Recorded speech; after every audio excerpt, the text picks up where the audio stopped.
Welcome to another episode of the All Systems Go podcast, where we invite founders and digital marketers to discuss and share strategies and software to help you scale your business. I'm your host, Chris L. Davis, the founder of Automation Bridge. And in this episode, I want to talk about killing the imposter.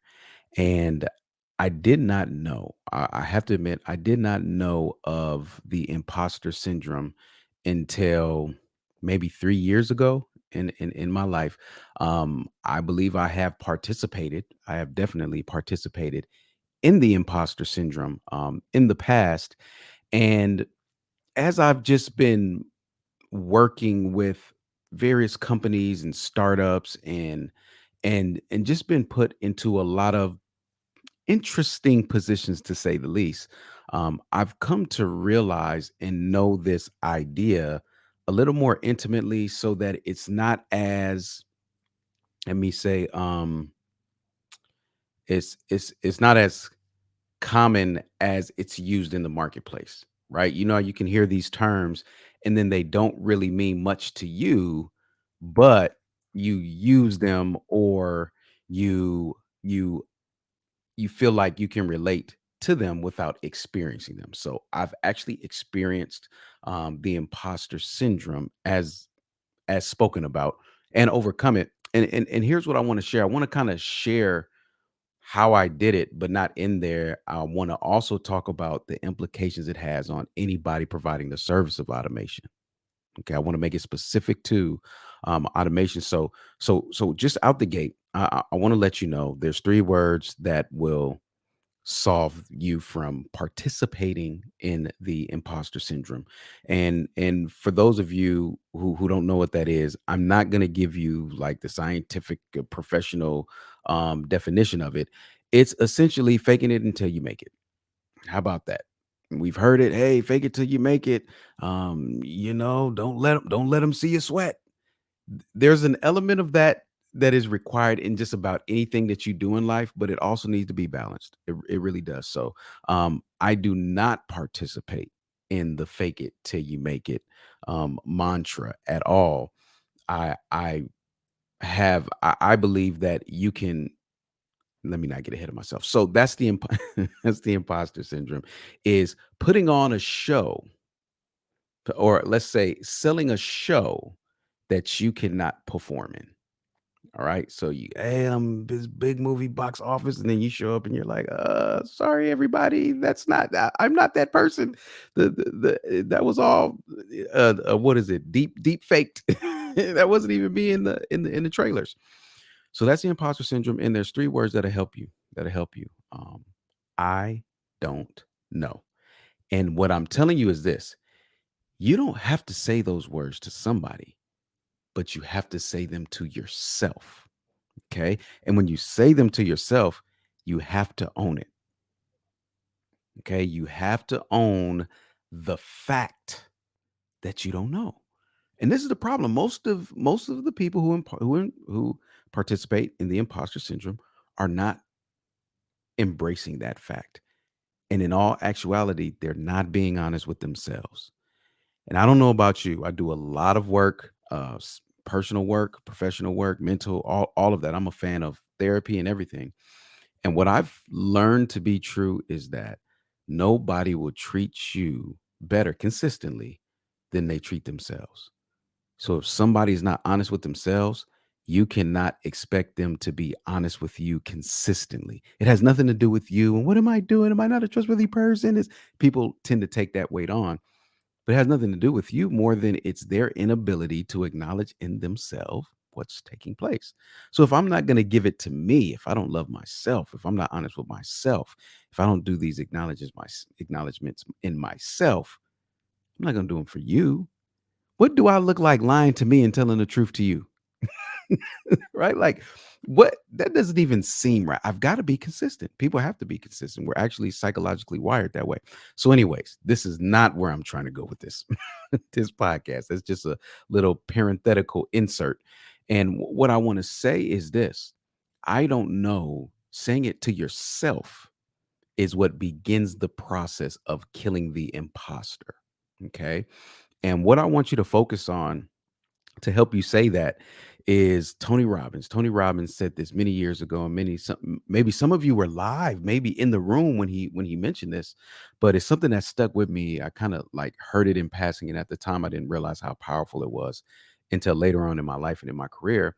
But essentially, Tony Robbins said, not verbatim, resourcefulness is greater than what I'll call quote unquote sourceness. And what he was saying was too many people are trying to be the source, the person that knows it all, instead of being the resource that can get things done. You're too busy trying to do it all that you haven't become the valuable resource to help people get it done. And I have to say, again, at the time, it meant nothing. I was like, oh, that's a cool saying, but it stuck with me. And I now realize you don't have to be the source. And at times, honestly, people aren't expecting you to. You are. You're the one with the wrong expectation of yourself, right? And I think that being resourceful is highly undervalued. Extremely undervalued. One could argue it's more valuable in certain contexts than being the person that can do it all. Just being connected. Hey, can you figure this out? Right? And even in that event, you still have to be willing to say, "I don't know." Right? But here's what often happens. Client has needs, right? Client has needs. You meet those needs with all types of technological magic and strategy and all of that. It is a party that you are glad you were invited to, and you're not trying to end no time soon. You need something else, got a tool for that. Huh? You got a process? Can automate that, right? And it gets to the point where your client gets used to you meeting their needs. So what this is human psychology. What if I see something that's working and it feels good to me, right? It's a good experience. I want more of that good experience. So it's not like people are out here trying to get you. Ha, you're an imposter. Got you. I asked you to do so much and you said yes, I knew it. No, nobody's trying to operate like that. What I'm saying is it's natural if you're providing a good service, you're doing something well, that that person continue to experience that good thing, right? So the client keeps asking you to meet more and more needs. You don't want to let the client down. You don't want to take your cape off. You don't want them to see your humanity, right? You don't want them to see Clark Kent with the glasses, right? Although he had a nice career, most people say he wasn't bad look. I mean, it's not like he was a loser, but compared to Superman, yes. I mean, geez, he's a shell of himself. However, he's valuable as an individual, right? But you don't want them to see that. And it's actually okay for them to see that. So, because you don't want to let them down, you don't want to take your cape off. And I'm saying cape is because I've prided myself. Any of you who have attended any of my master classes or anything like that, I tell you, I give digital marketers their superhero cape, right? But it's not intended for them to be the superhero. It's intended for the system, the work that you do to be the superhero. The focus is never on you, focuses on the results that you can produce for your clients. Okay. So your yes expands to all other areas you are not proficient in at all. And expertise that is outside of the original scope. Scope creep. You find yourself doing so much in areas that you don't really know about, that you're spreading yourself thin. You can't produce a excellent result for your client. And in the end, the project does not end in excellence, and neither party is involved. Not involved, satisfied. It doesn't end well for either party involved. Okay. Let me share with you what that looked like for me in the past. Um, and this is why you'll hear me say I don't touch social media. I used to do that. I used to, because I could do email marketing and some marketing automation, people would naturally have desired for me to do stuff on social media. And I would say, oh, yeah, sure. what the heck was I doing? I'm getting myself signed up for creating graphics, understanding these algorithms, posting. The most boring activity that I find in my life is posting on social media. Not, um, I like using social media, don't get me wrong, and putting thought-provoking posts. What I'm saying is, as a professional, all of these things that I can do, automate email, tags, dynamic workflows, conditional outputs, and you want me to log in, upload an image, and hit publish. So mundane, right? I'm not demeaning or speaking down to social media managers. I love them, right? I'm just saying for me, that was the type of work that did not give me value in return. But I said, yes. So I'm not doing it in excellence. I don't really care about it. So therefore, you're not going to get the best out of it. And I did that for years. And that's just one area. I've been faking it till I was making it in a lot of areas. That's just one. I just want to give you that example because instead of me saying, hey, Chris, instead of them saying, hey, Chris, can you do this on social media? I gave you the 3 words I don't know to help you start to get to the real word. What's the real word, everyone? You actually don't need those 3 if you're ready for the real world. The real word is no. Simply put. Now let me go back to the psychological side. Don't have been some of you dealing with rejection. We all deal with some level of rejection. Hearing no is very hard for you. Therefore, saying no is even harder.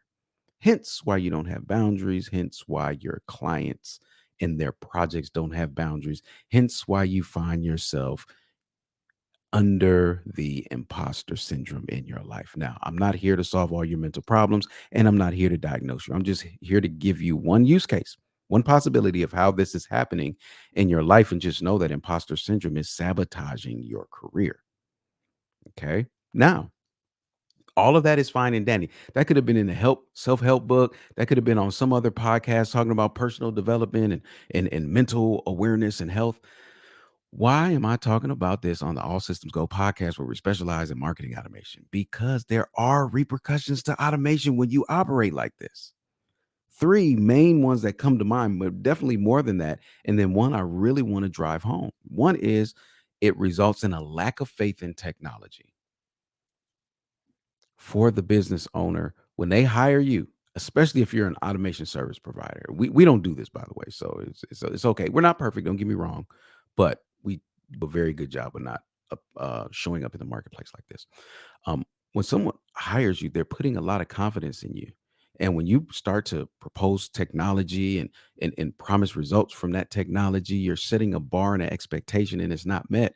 They don't just lose faith in you. That's why it's selfish for you to do that. You freelancers out there on Upwork and Fiverr that are doing terrible jobs, just horrible jobs, right? Because you know how to click a few buttons in a CRM and a landing page platform and send an email. You're giving hope to these people that you're actually doing something that's going to help their business grow. And shame on them for not doing the research. But anyways, when things like that happen, they lose faith in technology. The person is interchangeable, but the technology is technology. And they take that same battered and bruised mindset into the next project, into the next project. And by the time we talked about the automation ambulance on here, but by the time they reach you, they're all battered and bruised, busted and disgusted and just help. I don't have any money. I'm bleeding out. Just help. Right. And we're like, what happened to you? Okay. So that's one lack of faith in technology. Another one is losing money by paying for tech they can't use and or don't need because it was probably not matched with their strategy accurately. That's just one reason. It could be a variety, but they're left with no trust in technology and then with more technology than they can use. This is a terrible experience, by the way. If I were to stay in the vein of of mental health and personal development and psychological wiring, one could say this is traumatic. One could say you are creating a traumatic experience with technology operating as an imposter. Am I embellishing? I don't think so. I think this is accurate, everyone. I'm pretty sure it's accurate. Now, I'm not going to compare this to your childhood trauma. I'm just saying that it's a level. It is. It's a level. I believe. I really do. And I think that people quit businesses, leave their businesses, never experience the success. This becomes a factor. But here's the worst part. As if that wasn't bad enough anyway. So by the way, those who have a lower tolerance to ignorance and like things that don't provide fulfillment in life are the ones who succeed faster. The higher your tolerance for garbage behavior and garbage results, the slower you'll find results in life, right? So if those 2 weren't bad enough for you to just be like, "Oh my gosh, I need to stop," right? If that weren't the case, this 3rd one should, and this is from automation, is you end up with a bunch of premature automations in place with no one to help them grow up. I can't remember what podcast it was, but I was talking about how I give automations in the systems I build, age. And all of the systems I have in my business now are adults. The baby ones are the ones you got to watch. The first time you do an automation, you got to watch it, make sure, hey, are you working? Then they grow up. And how do automations grow up? By way of contact throughput. So the amount of contacts that go through them, it's like water being in a balloon. Any little bitty hole is going to be exposed, and you'll be able to see, oh, that was wrong. That's what contacts do to a system. So overall, you start to shore it up and you realize, okay, this system is good. There's no leaks, right? That's a mature system. So when I say nobody to help these automations grow up, this is what leads to the lack of technology, a lack of faith in technology, because they may have the right system in place, but just not the right people to help them do it. Or because you are being the imposter, it ends not on the best terms and they're stuck trying to figure it out on their own. And that, to me, that's the worst thing, right? Because there's 3 people that lose. You lose, the client loses, and the space of automation loses. And I have to protect the space. Okay? So we can't afford to do this. The key is this, everyone. The key is this. I want to go too negative. Let me have an arc back up, right? We kind of kind of started low and been kind of digging, right? Let's go up. Let's go up. The key is to be confident in your ignorance by defining where it begins and ends, right? Be confident in your ignorance by understanding where it begins and ends. I need to know the area. When we start going out too deep, I need to know, I, I haven't journeyed this far out before. Technic If I'm honest, I don't know how to swim. Can we go back? Can we go back? Because I don't want to put on this life preserver jacket and then like spray paint it my skin tone so it looks like I don't have a life preserver jacket so I can fake it. Or put some floaties on under the water around my legs and hope that I could just keep them under the water and you don't see it. And before you know it, I'm upside down and my feet, my legs are in the air, my head is low, right? But the key is to understand your limitations. Yes, I'm telling you, your intelligence must have boundaries proudly set by you and confidently enforced by you. When is the last time somebody told you your intelligence needs boundaries? Most people just struggle with boundaries in life, period. I feel like there's a Dr. Phil theme to this podcast. I feel like you all are in the chair and I've got my notebook and I'm just kind of taking notes and assessing you and helping you rewire your brain. And maybe that's what I signed up when I was talking about the imposter syndrome. There's no way to not deal with the psychological stuff, but boundaries in life are extremely hard to establish because a lot of people don't like to say no. No is a boundary. So if I can't say no in my life, I bring my life to my business. Who you are here is who you are there. So if in my relationships I'm not setting boundaries, professionally I'm definitely not going to set boundaries. So when it comes time to be the imposter, the only thing that prevents me from being an imposter is setting a boundary on my knowledge, and I'm not used to setting boundaries. Well, here we go. Back to imposter land. Okay. But when you can proudly set these bound when you can proudly set these boundaries on your intelligence and then confidently enforce them, then you can own what you know the same way, the same let me say it like this. Then you can own what you don't know the same way you own what you know. You have to be the reason why we're giving our intelligence a boundary is not for us to own our intelligence. A lot of us, we can do that easily. You need to own your ignorance. Whew. This is I don't want to say it's tough, but this is what I'll say. It's tight, but it's right. Okay. Like this isn't the end goal is positive, everybody. The end goal. Let me just go through with this because I can feel you all tensing up. Oh, just let's get loose. All right. If you're watching me on YouTube, you see me kind of doing my shoulder loose shake. I don't know what this is, right? But all right, let's get back loose. There, what I just said, that's where the rub lies. And there lies the rub, is what they say. And essentially, you have to own what you don't know. Because if you don't own it, you'll eventually get exposed for it. It's a binary 1 or 0. It is not you may think you're on the spectrum and you may be getting away for a little bit, but you're gonna end up at one of those destinations. You either own it. I think it was Kevin Hart. Kevin Hart talked about how he's a comedian for those of you that don't know. Kevin Hart talked about how he likes to beat people to the punch. He'll make fun of himself to remove the power, to take away the power of someone else trying to embarrass him. He'll just embarrass himself first. Right. And I thought that was profound because essentially what it's saying is I'm not going to give you any power to embarrass me. I'm going to remain in control. So when you own your ignorance, nobody can expose you. Nobody can say, they didn't know what they were doing. You know why? Because you owned it and you told them you didn't know what you were doing confidently. Somebody asked me the other day, I can't remember what it was, but I said a confident no, and it felt so great. Matter of fact, it came full circle. By the way, it came full circle.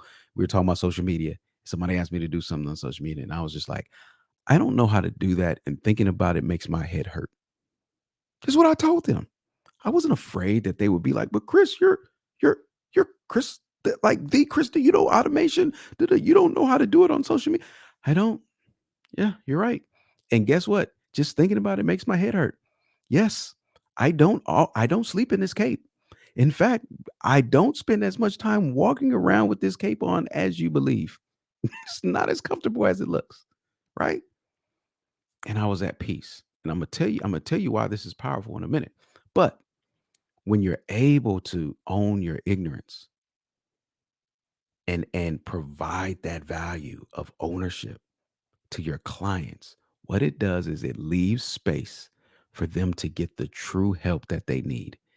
You being an imposter, you're in possession of a seat. You're in poor possession of a seat that someone else can occupy in excellence. You hear what I said? You're in poor possession of a seat in someone else's business that someone else can occupy in excellence. Get over yourself. Get out the way. Let them bring on somebody better in that area so the whole business can succeed. Because a failure in one area of the business soon is going to affect every area. A failure in any area of the business is soon going to affect every area of the business. It's just how it works. So it helps you by removing yourself from the potential of being that causing that harm. Okay. Okay. Now, some of you have pride issues. You want it all. You want all the shine. You want the spotlight on you. Hey, bring that spotlight back over here. You moved it. I didn't move. Don't move that spotlight. You moved it just an inch. All the light on me. I'm the star. You need to get over that because ain't no way you're going to be able to say, I don't know or no to the spotlight. You need it. You need it. You need to get to a place where you don't need it in order to kill the imposter, right? So for small businesses, once they encounter a professional like this, it it allows them to bring on help in areas you can't provide accurate help in, but you're willing to try. Now, this is where I will say my aunt would say this, bless your bones. You know, she's from the South. Bless your bones for trying. Okay. Is that what you need? You need acknowledgement on this one. We I understand it. Let me give you some acknowledgement. You tried. You did. A for effort. However, it's up to the business owner if they want to pay for your education. When you hire a consultant, you need to know, the person hiring you needs to know, am I paying for your expertise or am I paying for you to learn? Either way is fine, but don't tell me I'm paying for expertise, but I'm really paying for you to learn. Okay. The silver lining in it all is this. I experienced this. One of my biggest personal victories in my business, Automation Bridge, not in the startup space as a leader, but just in my own business. Biggest personal success was when I was working with a startup, and I was doing, of course, automation, very scoped out, book ended work. And we got to the point where all that I had done had produced and it was ready to scale, and we needed help to scale. And instead of me saying, hey, look, I can also do XYZ, this founder, you have to take hats off to founders who are like this, said, hey, Chris, what do you need? What help do you need to take this to the next level?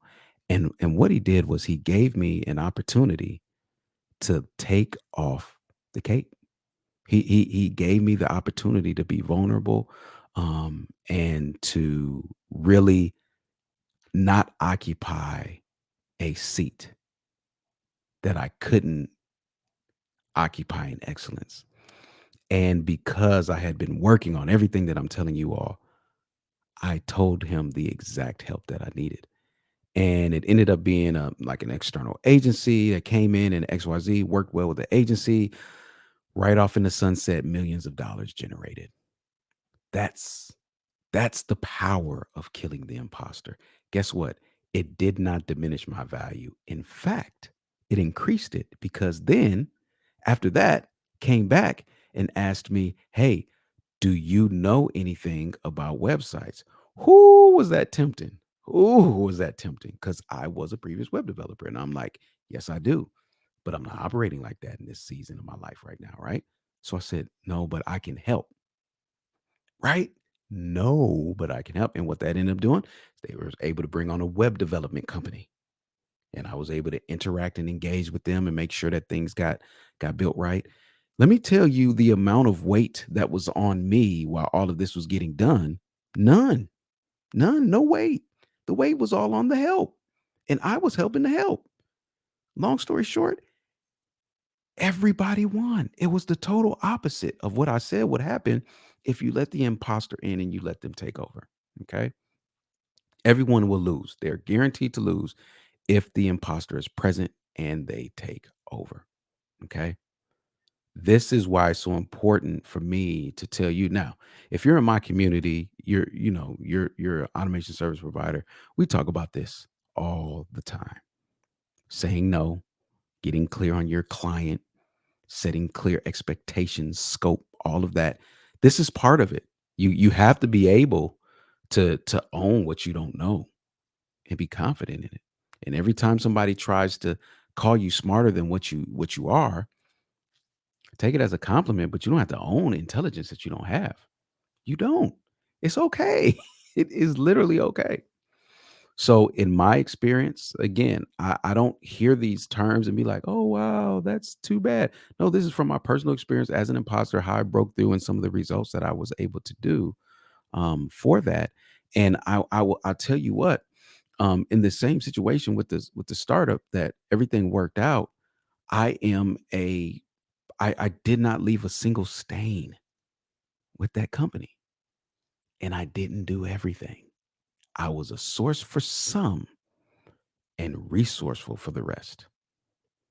So if you want to kill the imposter, let me put it like this. I don't want to say if you want to kill the imposter. When you kill the imposter, how about that? Did you was that not more powerful? I felt it. I'm sitting up now. When you kill the imposter, you will kill one of your primary threats to your success. So, thus, full circle, back to the title of this podcast: go out confidently, boldly, and kill your imposter.